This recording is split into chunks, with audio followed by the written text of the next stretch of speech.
ये किशोर लघु कथा। विश्वनाथ बाबू के जीवन का सूरज ढल रहा था। वृद्धाश्रम के कमरे की खिड़की से वो बाहर की ओर देखते, जहां आसमान में लालिमा छाई रहती। उनके मन में अक्सर उनकी पत्नी श्यामा का चेहरा तैर आता। 4 साल पहले जब वो उन्हें छोड़कर चली गई थीं, तो विश्वनाथ बाबू पूरी तरह टूट गए थे। उनका भरा पूरा घर खाली सा लगने लगा था। उनके बेटे बहू लंदन में और बेटी दामाद अमेरिका में थे।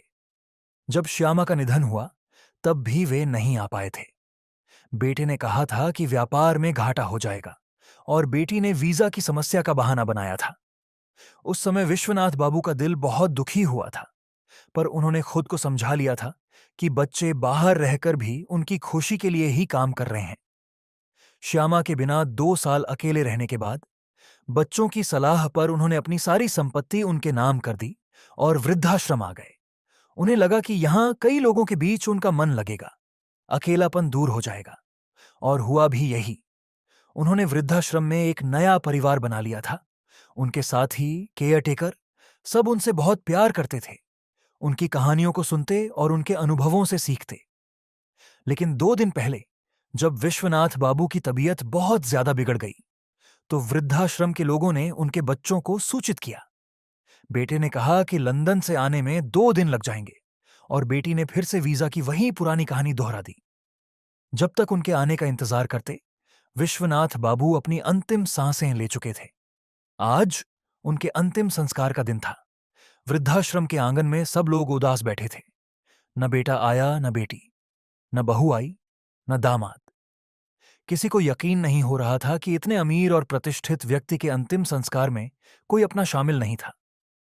अंतिम संस्कार के लिए कोई उपाय न देखकर वृद्धाश्रम के प्रबंधक ने विश्वनाथ बाबू के पैतृक गांव से उनके पुराने पड़ोसी पाटीदार के पोते को बुलाया।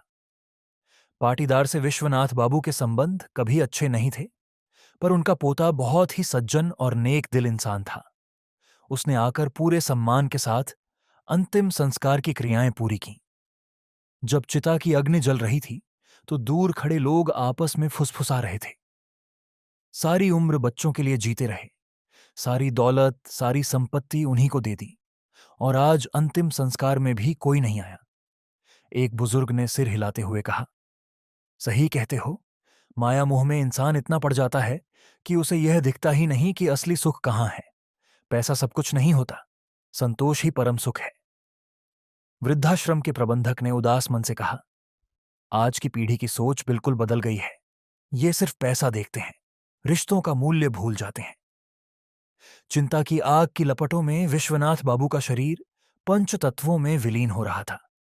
लेकिन उनके साथ साथ उन सब लोगों की उम्मीदें और धारणाएं भी राख हो रही थीं, जो ये सोचते थे कि पैसा और संपत्ति ही सब कुछ है।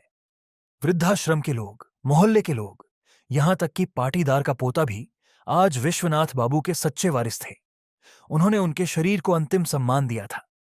इस क्षण विश्वनाथ बाबू के लिए उनका अपना ही सब कुछ था, और अंतिम समय में ये गैर ही उनके अपने बने।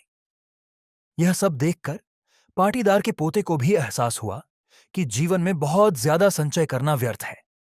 उतना ही संचय करना चाहिए जितना आपके आत्मसम्मान के लिए और वंचितों की मदद के लिए आवश्यक हो। जैसा कि कहा गया है, परहित सरस धर्म नहीं भाई। और साथ ही यह भी कि मसीह साईं इतना दीजिए, जा मैं कुटुंब समाए, मैं भी भूखा ना रहूं, साधु ना भूखा जाए।